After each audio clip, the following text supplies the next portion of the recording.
行くぞ。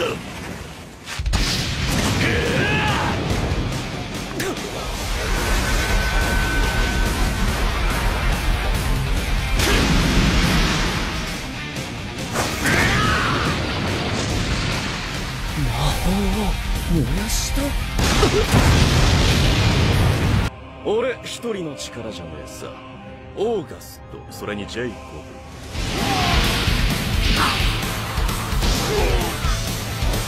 そして暗殺魔法の天才スプリガン12の一人ジェイコブ・レッシオ。俺はお前を倒すためにいい修行。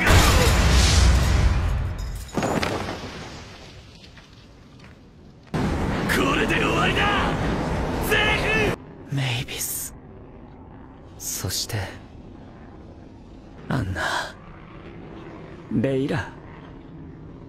Oke guys, di part sebelumnya kita udah lihat gimana sengitnya awal pertarungan yang terjadi di antara Fairy Tail melawan pasukan Kekaisaran Alferes. Itu baru awalan loh, dan Fairy Tail udah kena bombardir. Dari yang kita udah tonton kemarin, kita tahu kalau Spriggan 12 kekuatannya nggak ngotak ya. Udah ngelawan satu orang aja repotnya luar biasa, ini ada 12 orang yang harus bisa dikalahkan Natsu dan kawan-kawan. Belum lagi masih ada sang Kaisar Spriggan sendiri si Zeref. Dan tentunya kroco-kroconya yang ada sejuta pasukan. Pusing. Sejauh ini baru ada Ajel dan Brandis yang bisa kita bilang kalah. Tapi apa benar mereka udah kalah? Pasti kalian udah penasaran banget sama kelanjutan cerita season terakhir Fairy Tail ini. Sebelum kita meluncur ke pembahasannya, jangan lupa untuk di like, subscribe, dan aktifin juga loncengnya. Oke, yuk sama-sama kita ke medan perperangan Fairy Tail versus Alferes.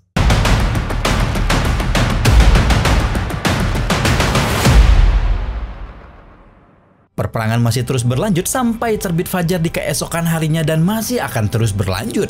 Meskipun Fairy Tail sekarang sudah mendapatkan bantuan dari seluruh guild penyihir Fiore, mereka masih belum bisa menarik nafas lega. Dan di dalam penjara bawah tanah Fairy Tail kini terdapat Brandis yang berhasil ditangkap oleh Lucy dan Kana pada episode sebelumnya. Brandis tampak tidak melakukan perlawanan apapun, bahkan ketika Mako dan Nakaba melihatnya dan mulai tergoda akan keseksian Brandis.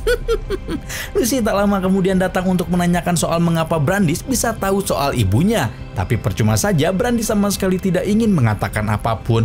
Sementara itu Merin rupanya lolos dan sedang mengawasi guild Fairy Tail dari luar. Kita sejenak beralih ke sisi barat Magnolia, di mana Zeref sedang berada bersama Infil, Yazel, dan 1 juta tentara Kekaisaran Alferes yang masih belum melakukan pergerakan apapun. Infil melakukan kekalahan Ajel dan Brandis, tapi di luar dugaan, Zeref malah tersenyum karena merasa tidak akan seru jika hal seperti itu tidak terjadi. Dan kembali lagi sejenak ke guild Fairy Tail, Warren melaporkan bahwa di sisi utara sudah banyak guild penyihir lain yang berhasil dihancurkan. Tapi mereka masih bisa sedikit menaruh harapan ketika Blue Pegasus dan Sabertooth datang untuk membantu mengalahkan pasukan musuh yang tidak ada habisnya itu. Dan di sisi selatan ada Lamia Scale dan juga Mermaid Hell yang siap menghadapi musuh.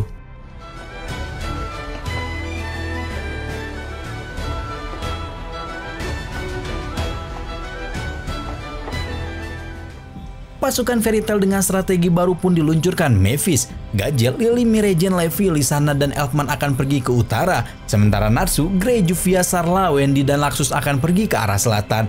Di saat seperti itu mereka sadar kalau Natsu dari tadi tidak ada di guild. Semua jadi panik karena keberadaannya. Dan karena itu jadilah Erza yang akan turun ke selatan. Lucy dan Kana akan tetap menjaga Brandis. Dan yang lainnya tetap menjaga guild. Sementara untuk sisi timur, keempat anggota Dewan Sihir sekaligus 4 peringkat penyihir suci sudah tiba untuk bisa menghalangi Spriggan 12 yang akan tiba di sana. Rencana sudah diluncurkan semampu Mavis sampai mereka mendadak melihat sebuah objek melesat cepat ke arah barat Magnolia. Akhirnya mereka sadar bahwa sekarang Natsu sedang meluncur ke arah barat, tempat di mana Zeref dan 1 juta pasukannya berada di sana. MC kita ini semoga tidak mengkhawatirkan ya.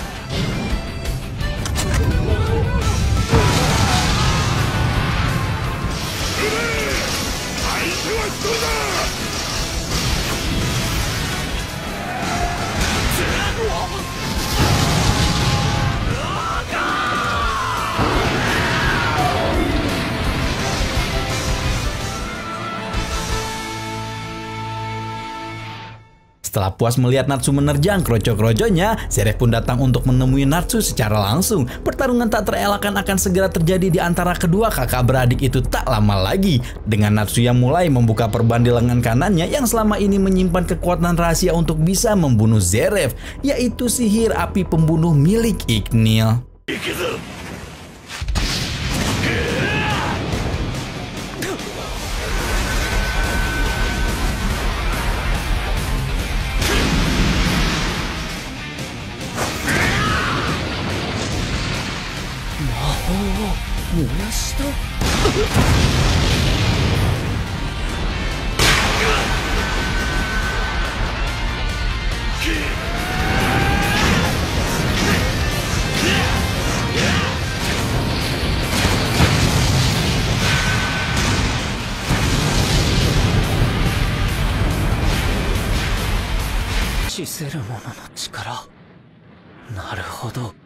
俺の中に残してくれた最後の力。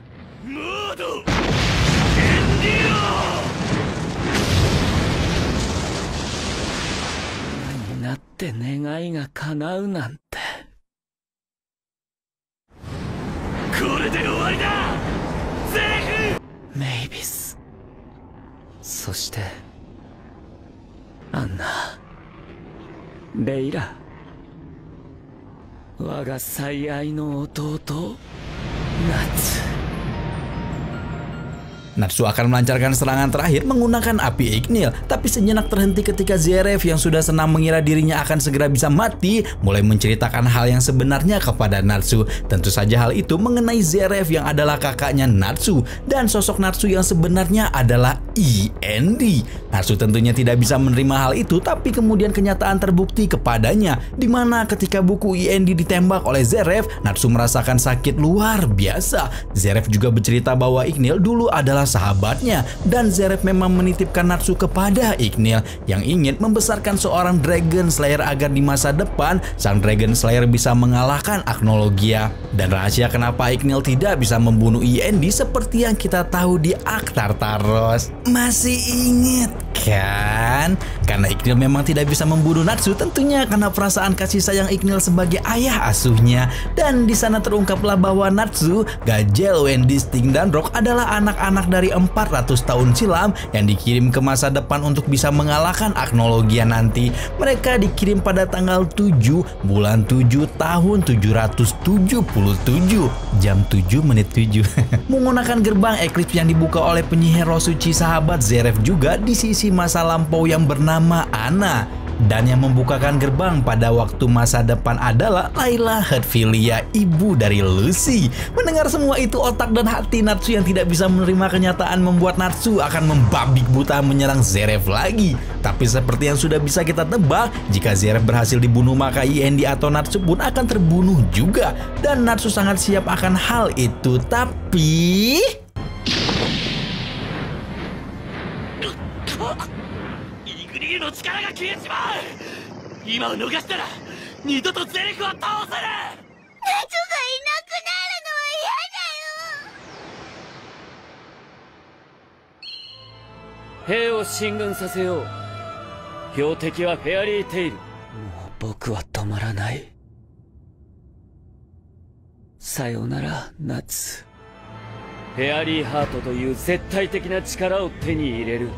Happy dan Natsu mendarat di hutan sejenak untuk beristirahat. Di sana terlihat sekali Natsu yang sampai merenung karena memikirkan kalimat Zeref. Sama dong, Ain juga.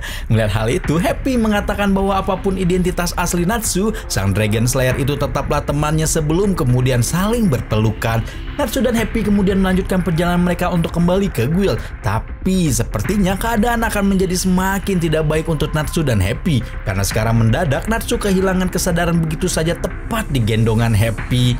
Sementara itu di Guild Fairy Tail, Lucy tengah duduk di dalam sambil memikirkan keadaan Natsu. Meskipun khawatir, Lucy tidak punya pilihan lain selain mempercayai Natsu. Dan di sisi lain lagi, pertarungan di sisi utara dan timur masih terus berlangsung.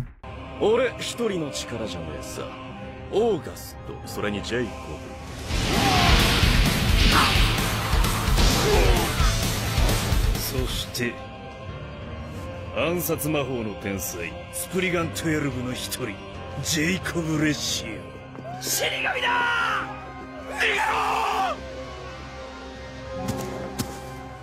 Dan kita kembali lagi ke Guild Fairy Tail, tepatnya di ruang bawah tanah. Merin berhasil menyusup ke penjara dan menghampiri Brandis, tapi bukannya untuk menolong melainkan untuk berusaha membunuh Brandis.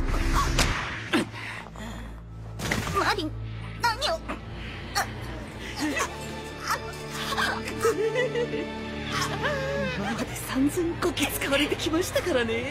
Untungnya, Lucy dan Kana yang cepat melihat nyawa Brandis terancam segera memisahkan diri dari Marin dan membawa Brandis ke ruang medis Guild Fairy Tail, di mana Polusika juga berada di sana. Setelah Kana dan Polusika keluar dari ruangan itu atas permintaan Lucy, Brandis pun mulai bercerita tentang bagaimana dirinya bisa mengenal Layla, ibu dari Lucy. Ternyata ibunya Brandis adalah mantan pelayan di rumah keluarga Hetfilia, lebih tepatnya adalah salah satu dari pelayan pribadi ibunya yang dititipkan untuk menjaga Aquarius setelah Layla pensiun sebagai penyihir roh suci.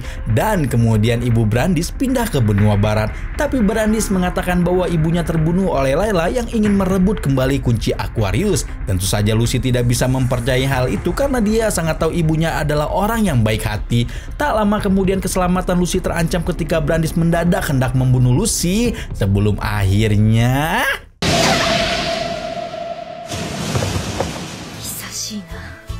Lucy.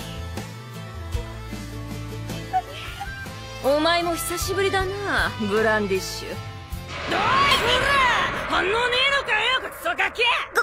ごめんなさい、ご主人様。ご主人って、知り合い？奴が言ってたろ？私の鍵は一度奴の母に渡った。ひねくれた女になりやがって。そんなんじゃ男はできねえぞ。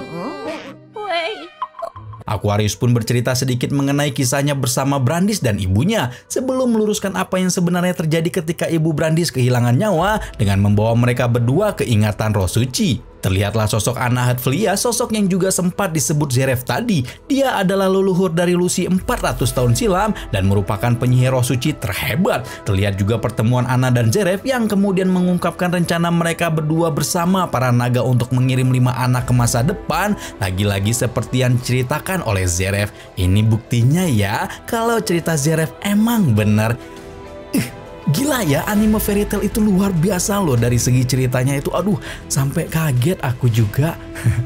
Dan juga terlihat bahwa Layla lah yang membukakan gerbang dari sisi masa depan. Tapi karena kuncinya tidak lengkap akibat ibu Brandis yang sudah pindah ke benua barat membuat Layla tidak punya pilihan lain selain membuka pintu gerbang Eclipse tanpa kunci yang lengkap menyebabkan usianya memendek. Ibu Brandis yang baru mengetahui hal itu langsung pergi menemui Layla untuk meminta maaf karena merasa sangat bersalah. Tapi Layla tentunya tidak pernah menyalahkannya. Layla kemudian mengungkapkan kelegaannya karena setelah dirinya tidak perlu lagi ada keturunan Hetfilia yang harus mengembankan tanggung jawab untuk membuka gerbang Eclipse yang artinya Lucy terbebas dari hal tersebut. Di sore harinya ibu Brandis pun berpamitan seraya akan berjalan pulang ke Alakitasia. Tapi di halaman rumah keluarga Hetfilia lah, wanita malang itu harus tewas karena terbunuh Zordio, salah satu pelayan keluarga Hetfilia yang sangat menyalahkan ibu Brandis karena merasa kondisi Layla semakin memburuk akibat perbuatannya. Setelah melihat kilas balik itu, Brandis dan Lucy saling berpelukan sambil menangis. Di saat Aquarius akan menyampaikan hal lain, mereka semua terkejut dengan kehadiran Happy serta Natsu yang tak kunjung sadarkan diri. Detak jantung Natsu bahkan sudah tidak terdengar. Polusika mendiagnosa Natsu menderita tumor anti-etor nano akibat sihir dari tubuh Natsu yang berlebihan dan tidak keluar selama bertahun-tahun. Melihat hal itu, Brandis menawarkan bantuan untuk bisa mengecilkan tumor-tumor yang ada di tubuh Natsu, membuat nyawa Natsu bisa diselamatkan lagi. Sementara hal itu terjadi, peperangan sengit masih terus terjadi di kota pelabuhan Hargeon. Kita sudah bisa menebak kalau Lamia Scale dan Mermaid Hell berhasil dipukul mundur oleh Di Maria, Machias, dan Crocho Alvarez. Kagura sangat memikirkan kenapa dia tidak bisa merasakan sihir dari Di Maria ataupun aura membunuh. Kagura menyadari bahwa sihir yang digunakan Di Maria sangatlah ganjil, tapi tidak bisa menebak sihir apakah itu. Keadaan yang sama juga terjadi pada Sabertooth yang terpaksa mundur terlebih dahulu akibat kekuatan si Spriggan 12 yang terlampau kuat. Tapi meski begitu mereka tidak mau menyerah begitu saja. Dan di sisi timur, 4 penyihir suci Isker berhasil dikalahkan dengan mudah oleh God Serena tanpa campur tangan August dan Jacob. Mendengar Weret menyebut nama Mavis sambil terbaring, membuat God Serena hendak membunuhnya terlebih dahulu. Tapi tentunya Weret tidak ingin terbunuh begitu saja tanpa melakukan apapun lagi. Dengan kekuatan sihir tanamannya, Weret pun kembali melawan balik God Serena bersama dengan yang lain. な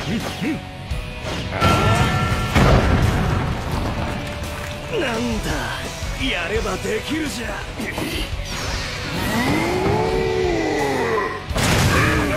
心配はいらん。久々に見せてもらおうか、奴の力。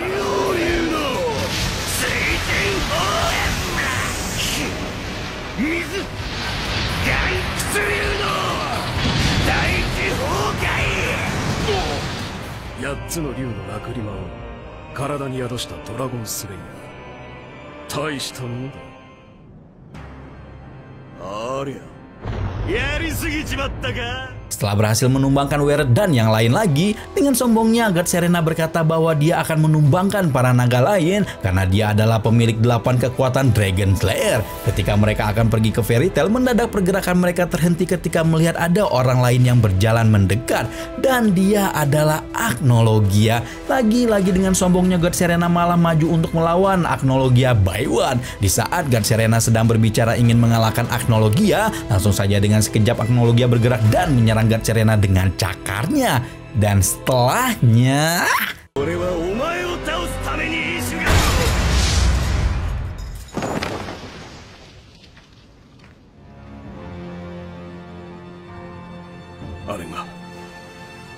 Agnologiaか。完全なる滅竜まであと7人。叶う相手ではない。フェアリーハートを手に入れた陛下ならもしくは。Sementara itu tim Erza beristirahat sejenak di malam harinya sebelum paginya akan bergerak menuju kota Hargeon. Di sana Gray menghampiri Laxus yang terlihat kesakitan dan rupanya tubuh Laxus masih terkena efek dari partikel anti sihir di Aktar Taros yang lalu. Laxus terlalu banyak menyerap partikel itu dan tidak bisa pulih sepenuhnya. Tapi meski tahu resikonya adalah kehilangan nyawa, Laxus bersedia mengorbankan dirinya demi bisa melindungi Fairy Tail. Dan di sisi utara ada Levi yang lagi-lagi merasa rendah diri dan dihampiri oleh Gajel yang berusaha menyemangati Levi dengan caranya sendiri. Pertarungan mereka memanglah sangat berbahaya, tapi lebih berbahaya lagi jika mereka kehilangan semangat. Dan di pagi harinya perperangan pun berlanjut. Dan sekarang kita akan melihat pertempuran lanjutan di sisi selatan Magnolia. Ice Snake. そういう顔の女の子大好き。昨日の子みたいに遊んであげる。なんだこのチビ、やるじゃねえか。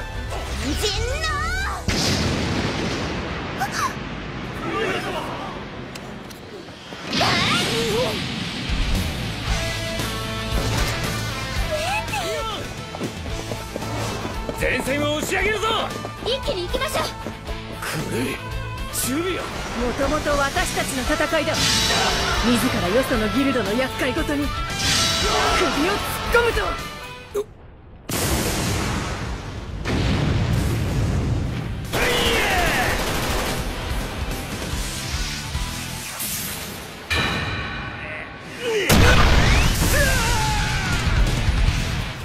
俺の仲間だ。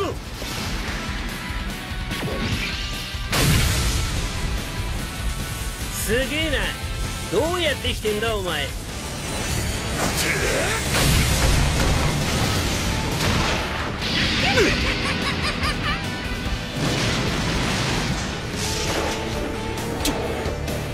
アサルトは出撃。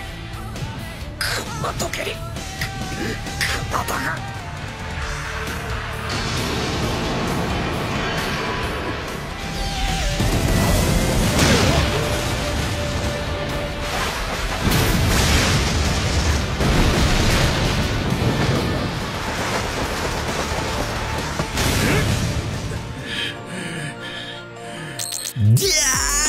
Bersambung lagi dan lagi ya. Akhirnya Natsu udah tahu nih kalau dirinya itu IND. Dan pas udah tahu, sekarang Natsu malah hampir meninggoy karena ada tumor anti-Etor Nano. Tapi nih, bener nggak ya kalau itu emang tumor anti-Etor Nano? Bakalan gimana juga nih kelanjutan pertempurannya Laxus versus Machias? Ditunggu terus ya updatean dari Gnosis. Makasih banyak atas ucapan dan doa kalian buat penulis skrip. Rama cuman bacain doang loh. Ini yang nulis skripnya loh yang berterima kasih. Dan Gnosis bakal ketemu lagi di part 68 mendatang. Rama seperti biasa di sini pamit. Bye bye.